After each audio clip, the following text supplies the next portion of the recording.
Бақытжамал Қазыкенова, жасым 74-те.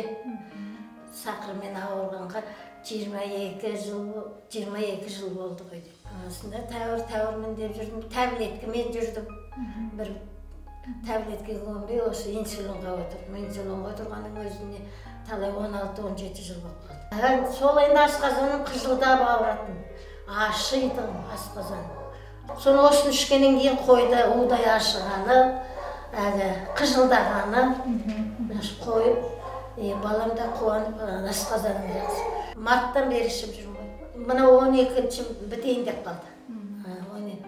Құдай ем қылсын енді осы ішкенімді. Балаларға өздеріңе рахмет. Осы дәріні тауып, көрсетіп, айтып жатқандарыңа. Жастарың ұзақ болсын, дендерің сау болып, жұмыстарың алға баса берсін.